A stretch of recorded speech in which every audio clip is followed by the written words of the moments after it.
Okey, Assalamualaikum dan salam sejahtera. Diharap semuanya sihat-sihat belaka. Okey, ini adalah sesi penerangan ataupun sesi taklimat tentang panduan macam mana nak menjawab tugasan 2. Tugasan 2, kursus kaedah penyelidikan 1 khas untuk pelajar-pelajar set saya dari Sarawak. Ya. Jadi panduan 2, tugasan 2, analisis usulan. Ya. Untuk tugasan 2, bahan untuk dianalisis terdiri daripada yang pertamanya adalah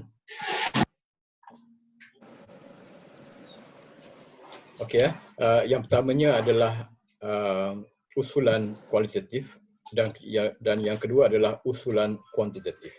Jadi pada hari ini kita akan cover yang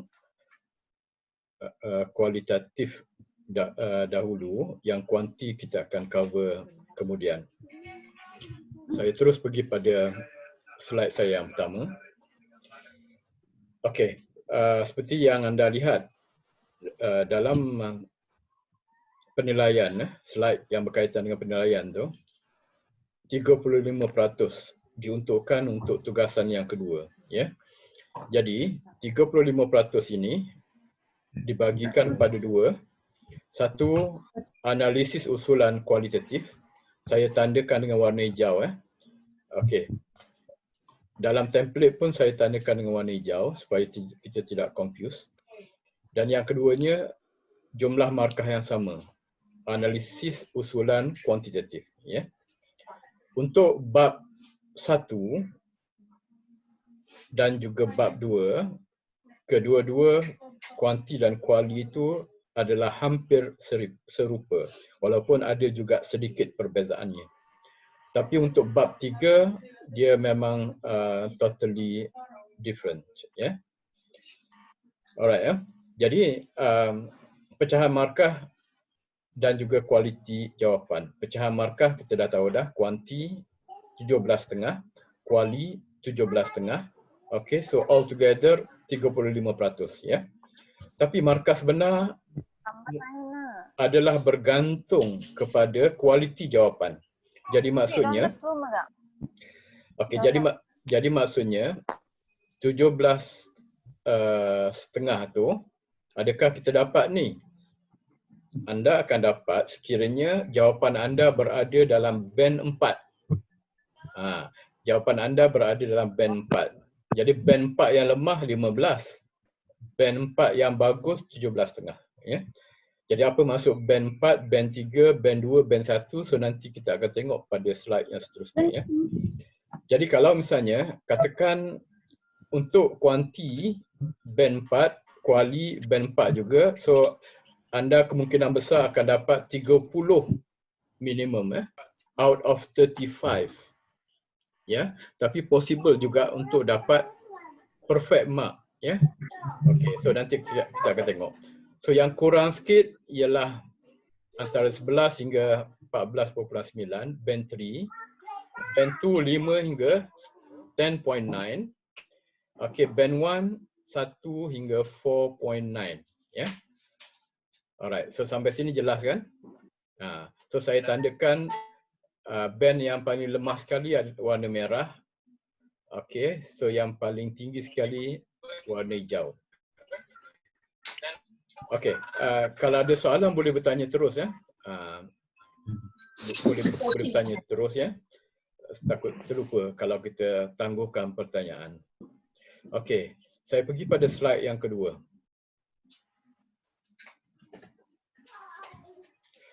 Okey, slide yang kedua ya. Alright. Okey, ini slide yang kedua. So slide yang kedua. Okey, dalam anda jawab di mana, tak perlu buat sesuatu yang baru. Anda jawab dalam template yang diberikan, ya. So template yang diberikan anda buat dua salinan. Satu untuk anda edit dalam dia dan satu lagi untuk rujukan. Ya. So yang rujukan tu tak perlu edit. Mungkin yang rujukan tu buat dalam bentuk PDF dan yang diedit tu dalam bentuk Microsoft Word. Ya. So ada 3 perkara yang anda perlu jawab. Saya tandakan siap dengan color coded lagi. Status Ya. warna hijau, muka surat warna kuning, catatan warna merah ya. Okey. Okey, status ni ya ataupun tidak. Dia merujuk kepada perkara yang ditanya tu terdapat ataupun tidak dalam bahan usulan itu. Ya. So kalau ada jawab ya ataupun y, kalau tiada jawab t. Ya. So ni deskripsi dia. Ya ataupun tidak ya, tapi mungkin tak perlu tulis penuh, tulis y ataupun t je. Ya. Okey, macam mana pula dengan muka surat ya? Okey. Ini mau nangkap hadir ya, Pak. Untuk ruang muka surat so ada ada 3 jawapan yang anda boleh masukkan, iaitu yang pertama, dia ada dan anda merujuk kepada bila anda jumpa that specific perkara itu dalam usulan ya. Misalnya anda jumpa pada muka surat 3, so tulis 3 ya. Okey, so ada setengahnya bukannya terdapat dalam satu muka surat, tapi dia akan beberapa muka surat. Mungkin section tu agak panjang, so kita boleh buat something like muka surat 20 hingga 30 ya. Tapi janganlah buat satu ni kan, satu bab. Ya, dalam bahan usulan itu kita buat misalnya bab 1 muka surat 1 hingga muka surat 20, jadi kita tulis 1 hingga 20. Tak, dia mesti lebih spesifik daripada itu ya. Alright, okey. Dan TV ni untuk apa? Sekiranya statusnya adalah tiada, anda tak jumpa perkara itu, jadi anda tulis TV, maksudnya tidak berkaitan. Tapi dalam ulasan anda boleh katakan sepatutnya pada muka surat 3 itu mesti ada perkara ini. Sepatutnya pengarah menyatakan perkara ini. Okey. Okey, macam mana pula dengan catatan ya? So apa maksud catatan? Catatan ni maksudnya 2 perkara. Okey ya, saya alihkan yang ni naik atas. Okey. Catatan ni ada 2 perkara. Kalau ya, anda buat ulasan, dan kalau tidak, cadangan ya. Okey, jika status ya, anda membuat ulasan. Jadi maksudnya untuk pertanyaan, adakah kalau tidak tu perlu tak saya tuliskan? Okey, so jangan tanya dari segi perlu ataupun tak perlu, sebab jawapan anda, sebab saya tak nak mewajibkan, tapi jawapan anda tu akan menentukan status, menentukan apa band jawapan.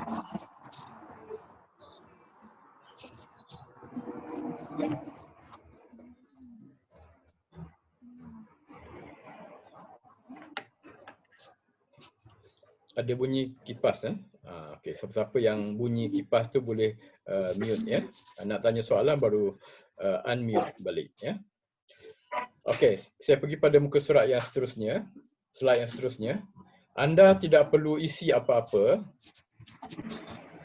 sekiranya dalam ruang tu saya telah tolong isi untuk anda. Saya isi dengan apa? Dengan TV tidak berkaitan, ataupun mungkin saya tulis tidak berkaitan ya. Ni contoh ya. Sebab apa? Sebab sekarang ni kita bincang tentang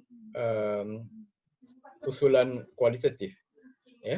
Jadi yang saya tulis tu adalah yang berkaitan dengan kuantitatif ya. Alright.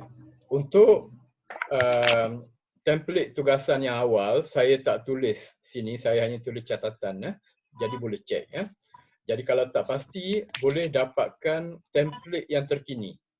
Ya, template yang terkini yang situ saya tulis saya mengisi ruang status ya atau tidak dengan TB, muka surat juga TB, itu maksudnya tidak perlu dijawab untuk kualitatif. Tapi untuk kuanti anda perlu jawablah. Tapi ada bahagian lain yang saya akan tulis TB ataupun tidak berkaitan. Okey, seterusnya. Okey, ini adalah untuk 1 dan juga 2. 1 ialah menyatakan status dia ya ataupun tidak. Ini contoh ya ataupun tidak. Misalnya soalan dia menyatakan senario semasa yang berkaitan dengan masalah kajian secara keseluruhan. Jadi anda baca usulan dan saya nak beritahu usulan tu sebenarnya bukannya usulan yang perfect. Maksudnya ada kekurangan dia. Jadi anda sentiasa boleh ulas apa kekurangan yang ada. Jadi anda baca usulan tu, sekiranya pengarang menyatakan senario dia pada bahagian latar belakang, so anda jawab ya, dan anda rujuk muka surat berapa perkara itu ada, so anda mencatat bahawa ini contoh ayat ini contoh ayat ataupun yang seumpamanya lah pengkaji ada menyatakan senario semasa yang berkaitan dengan isu apa so anda bincang isu apa yang diutarakan dalam bahan usulan tersebut.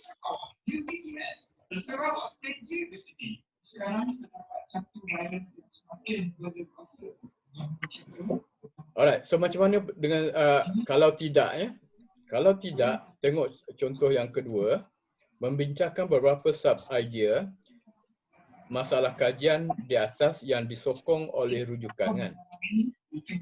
Okey, so anda tak jumpa, so tulis T, lepas tu pada muka surat tuliskan TB, TB tidak merujuk pada penyakit, TB merujuk pada tidak berkaitan, Alright, so ini cadangan anda. So yang atas ni adalah ulasan anda, yang ini adalah cadangan anda. Pengkaji sepatutnya membincangkan sub idea seperti apa, yang pertama, yang kedua, yang ketiga, yang sepatutnya diletakkan selepas apa, sebelum apa ataupun pada muka surat berapa. Okey, so ini contoh tadi yang untuk nombor 3 ini contoh Okey, so saya ingat untuk Y dengan T itu tidak ada masalah. So anda tanda je. Untuk muka surat juga anda kena locate, tapi saya ingat tak ada masalah juga. So yang agak mencabar adalah itulah yang menulis catatan. So catatan tu sama ada dalam bentuk ulasan ataupun dalam bentuk cadangan jika tidak, Alright. Sekarang ni adalah penerangan tentang menulis muka surat, Okey, muka surat itu merujuk pada lokasi di mana item tersebut terdapat dalam usulan yang dianalisis, So muka surat itu boleh ditulis dalam dua bentuk, iaitu a single page. Jadi maksudnya anda dapat pinpoint secara jelas, bahawa perkara itu terdapat pada muka surat 4. Tak kisahlah sama ada sebelah atas, di tengah, di bawah, perenggan pertama, perenggan kedua, perenggan ketiga. Jadi itu tak penting. Yang pentingnya anda tulis muka surat, ataupun mungkin juga a range of pages, So anda dapati perkara yang diulas itu sebagai contoh berkaitan dengan pernyataan masalah, dan pernyataan masalah yang spesifiknya adalah perenggan 1 hingga perenggan 3. So anda tulis muka surat berapa? Kemungkinan muka surat 5 hingga muka surat 7. So ada a range of page. Kalau misalnya anda tulis the whole bab, misalnya bab tu ada 10 muka, 10 hingga 20, jadi itu sebenarnya tidak bagus tu. Sebab apa? Anda mungkin itulah tidak mengambil inisiatif untuk melihat sebenarnya di mana perkara itu terdapat, Okey, yang ketiga. Jika jawapan untuk status ialah ya, anda perlu menyatakan muka surat. Okey. So dengan jelas anda nyatakan.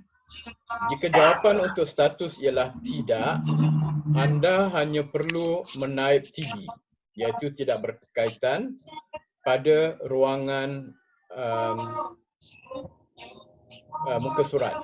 So sekarang ni kita merujuk pada yang nombor 2 tu, muka surat ya.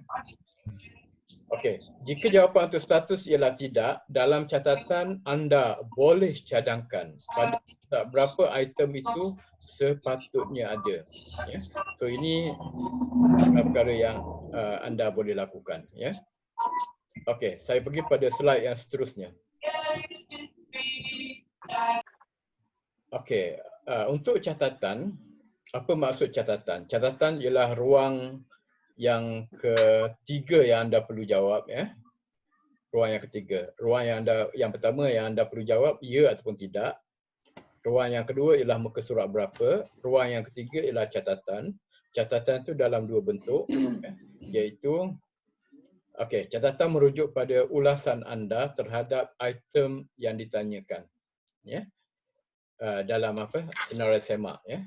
Untuk item berstatus ya, jika anda telah menjawab ya, anda perlu memberikan ulasan. Ya. Jadi bukan setakat jawab ya, tapi pada ruang catatan tu anda tulis ya, beri ulasan sikit ya. Okey, untuk item berstatus tidak, anda digalakkan. Ini yang membezakan band 1, band 2, band 3, band 4 ya. Kalau misalnya anda langsung tidak ada jawapan ataupun cuma 1, 2 je anda berada, jawapan anda adalah band 1, iaitu dapat kurang daripada 5 ya. Okey, so anda digalakkan untuk memberikan cadangan ya. Catatan yang bagus, ini yang ideal lah ya, ialah yang merujuk kepada muka surat keberapa dan menyebutkan tentang literatur yang berkaitan. Literatur itu ialah seperti yang terdapat dalam usulan tersebut, bahan usulan tersebut. Ya. Usulan yang dianalisis. Okay. Kalau ada soalan, terus bertanya ya. Okey. Doktor, Ya. saya nak tanya. Okey, silakan. Berkaitan dengan yang catatan yang usulan tu. Okay, doktor? Ya, ya. Saya nak bertanya. Okay. Untuk yang literature yang berkaitan seperti yang terdapat dalam usulan yang dianalisis itu, maksudnya kita kena, contohnya apa yang dia tulis tu kita kena ambil balik, letak dekat catatan. Macam tu ke doktor? Ya, betul. Ya. Tapi bukan dalam bentuk copy paste, tapi ulasan kita. Ya. Alright. Ya, ada soalan lagi ya? Okey, silakan. Kalau dia ada kurungan, maksudnya ayat dia, lepas tu belakang tu dia dikatakan oleh siapa? Maksudnya ayat itu kita tidak boleh adjust kan? Okey, apa maksudnya? Contoh saya nak ambil ayat itu, letak dekat catatan. Tapi dia ada kurungan nama orang itu. Nama penulis.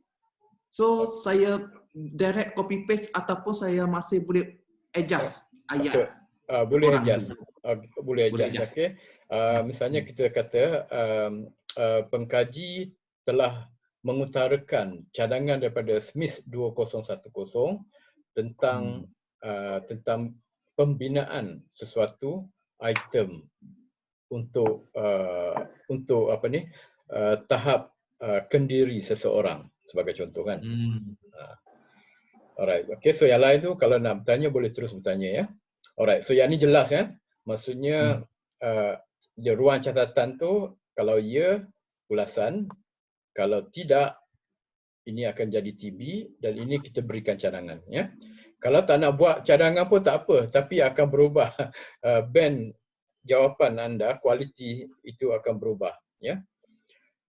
Okey. Alright, sekarang ni kita bincang kualiti jawapan tu. Ada lagi satu. Ya, boleh. Okey. Setelah kita tengok dia punya itu journal, lepas itu adakah muka surat tu dia berturutan? Maksudnya di sini contohnya dia urutan yang doktor bagi itu, template itu, adakah muka suratnya berurutan. Contohnya muka surat 1, lepas tu yang kedua tu muka surat 3 ke 4, yang keempat, yang seterusnya, ruang yang seterusnya adalah muka surat 5, 6. Adakah macam tu ataupun dia lompat-lompat benda itu? Okey ya. So yang pertama yang pertama usulan tu sebenarnya bukan jurnal. Usulan tu sebenarnya sama ada tesis atau projek penyelidikan. Okey. Okey, itu yang pertama. Okey, yang kedua, template senarai semak tu sebenarnya menurut turutan yang konvensional. Okey. So dia ada, kita tengok sekejap ya. Dia ada bab 1. So ini template-nya. Okey. Masih guna template yang lama, Doktor? Okey, saya ada ubah sikit. Ubah sikit lah. Ada yang baru lah? Dia tak banyak beza. Saya ubah apa? Saya letakkan warna hijau. Untuk kualitatif supaya tak confuse. Okey, dan juga untuk yang kuanti tu saya tulis pada ruangan tu TB dan tidak berkaitan. Jadi sama ada boleh ambil yang baru ataupun cek saja dan boleh tambah sendiri ya. Alright, saya sedang memanggil template tapi dia tengah loading sekarang. Kita ambil dalam Google Drive, Doktor. Ya, nanti bila habis je sesi, bila habis je sesi ni saya akan share semula dan boleh tu balik ya. Okey. Okey, saya letak warna hijau sekarang. Yang lama ada warna hijau tak? Ada kan? Sudah ada kan? Okey. Dan satu saya letak ni, ini perubahan dia. Sekejap, ambil masa sikit. Kadang-kadang sini ada masalah internet ya. Contoh ada setengah tu yang memang untuk kuanti.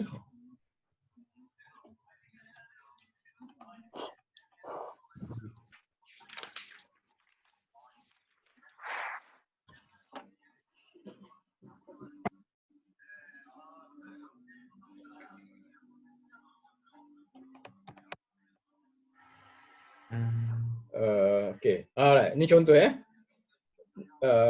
Mana tadi? Sudah menggelongsor turun.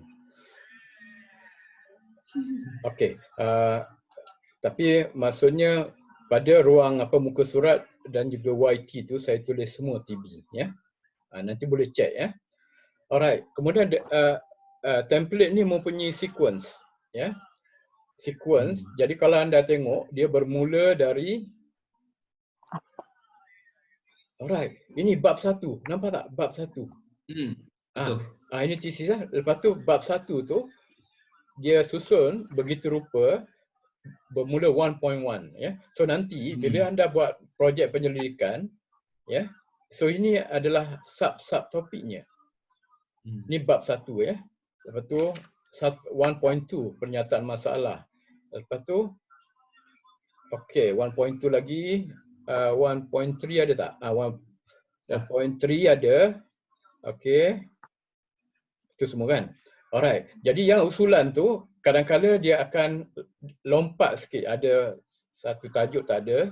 Sebagai contoh sebagai contoh untuk kualitatif usulan kualitatif dia tidak ada hipotesis. Ya, jadi maksudnya dia akan langkau satu tajuk. So tapi sequence-nya masih betul ya. Kalau sequence-nya tak betul mungkin ada kesilapan untuk pelajar itu ya. So dia start daripada tu tengok ni 1.9. 1.9 adalah yang second last dalam bab 1 ya. Sebab apa? Dalam bab 1 ni yang lastnya adalah rumusan untuk bab 1 kan. Lepas tu bermula dengan bab 2 ya. Bab 2 ni sebenarnya dia struktur dia tidak seragam ya. Tidak seperti bab 1 dan juga bab 3 ya. Okey, so bab 2 itu saja. Bab 3 tu yang menentukan perbezaan antara kuanti dengan bukan kuanti ya. Ya dalam kuali tu saya masuk juga reka bentuk lain kalau tak banyak kena tu kan. Okey, ada 10 minit lagi. Okey, nanti 10 minit lagi kita rehat lebih kurang 10 minit dan kita sambung balik. Ya, ni. Ini semua kuanti ni. Sebab tu saya tulis TB. Ni contoh yang saya tulis. Yang lama, dalam versi yang lama tak ada ni TB-TB ni. Ya. Tapi yang baru ni ada. Okey, jadi saya sambung yang tadi tu.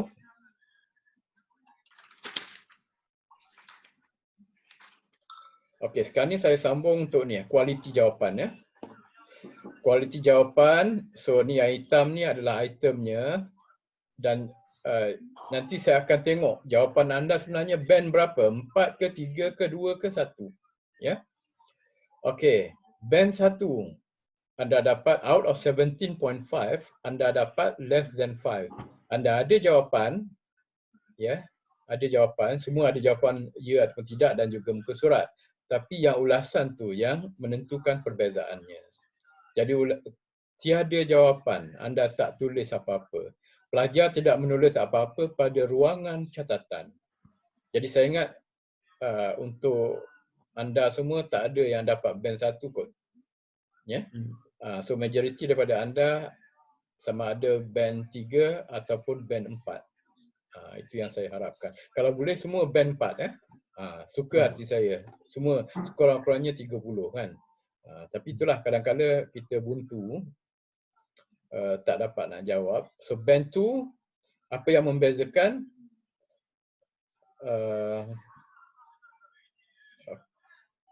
okey, yang membezakan ruang-ruang catatan tu kan ada berapa ruang?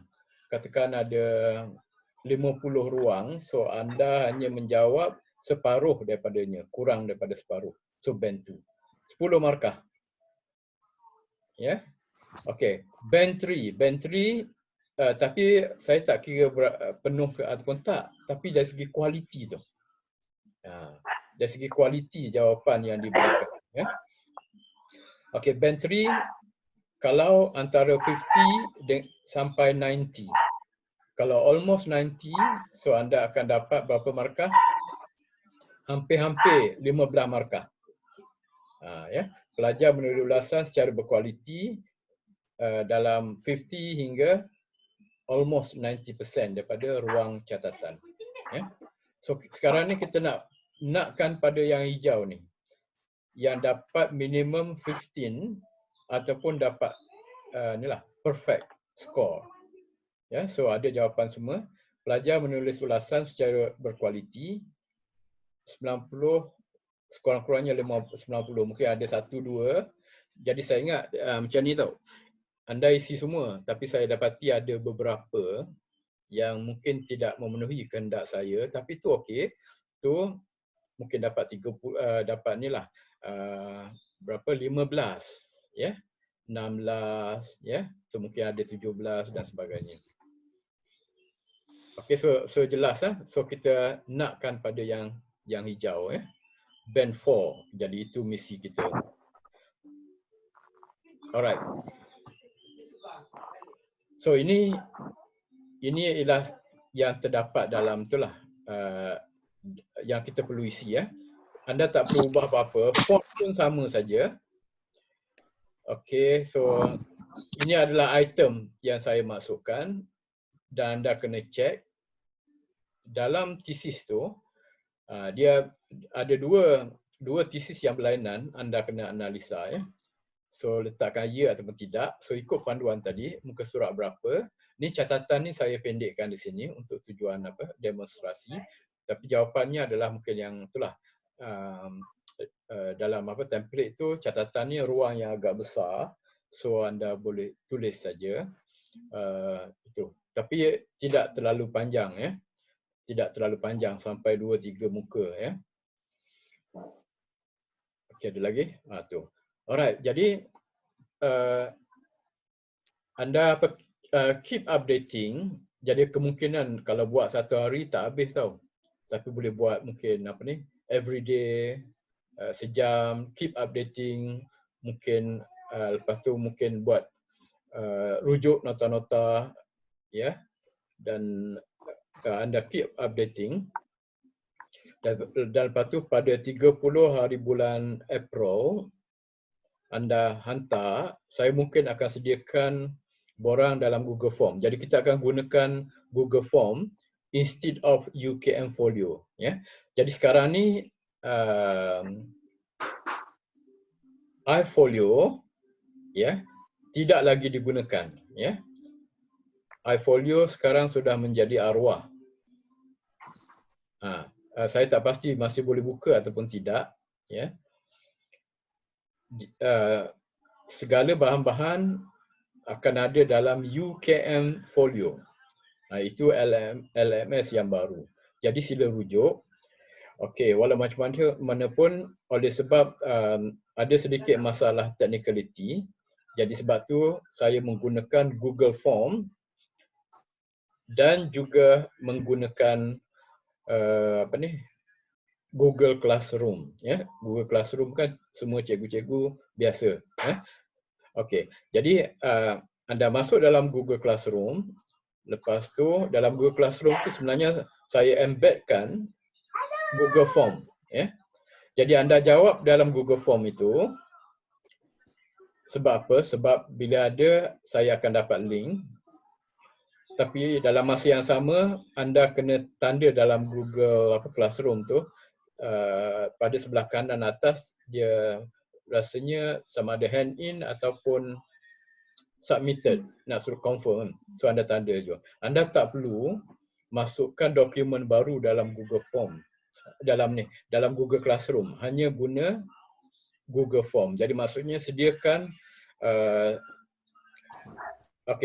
daripada template yang ada tu, kalau sudah siap, anda convert dalam bentuk PDF. Ya. Dan PDF tu anda masukkan dalam Google Form yang saya sediakan. Kenapa saya perlu PDF? Sebab PDF ni memudahkan saya.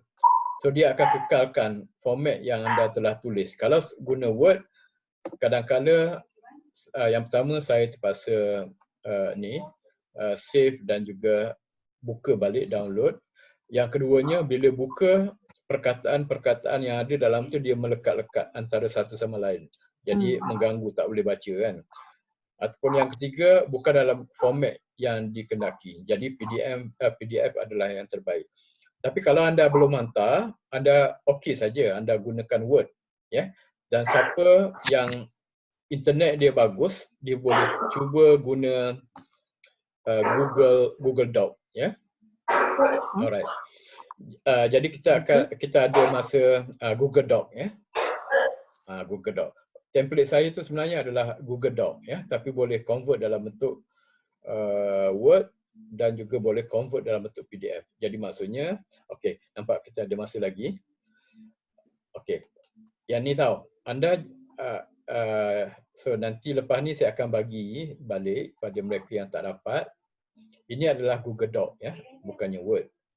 Okey, so nanti bila anda dapat ni, bila anda dapat ni, anda buat dua salinan. So yang pertama, pergi file. Okey, pergi file kan. Boleh nampak ke? Alright. Download. Nampak ni? Ini download kan? Okey, yang atas adalah Microsoft Word. Yang keempat adalah PDF. Jadi anda satu PDF itu untuk rujukan. Especially mereka yang tak ada ni, internet tak berapa bagus, so at least ada bahan untuk dirujuk walaupun internet tak ada. Satu lagi dalam bentuk Word, ya. Satu lagi dalam bentuk Word. Ini yang anda akan edit, tambah dalam dia dan sebagainya. Okey, yang Word ni pun nanti bila nak hantar, convert dalam bentuk PDF, ya. So masukkan dalam Google Form, ya. Bagi siapa yang nak mencuba mengedit menggunakan Google Form, menggunakan Google Doc, dia boleh ambil make a copy. Ya, make a copy. Alright. So yang penting ialah Word kan, ya. So make a copy ni pastikan ada internet yang bagus, ya. Okey, so ada apa-apa soalan so far? Nampak gambar belakang saya berada di Fakulti Pendidikan. Jadi inilah Fakulti Pendidikan, ya. Dia tempat parking, tapi sekarang ni tak ada orang lah. Nak masuk pun susah.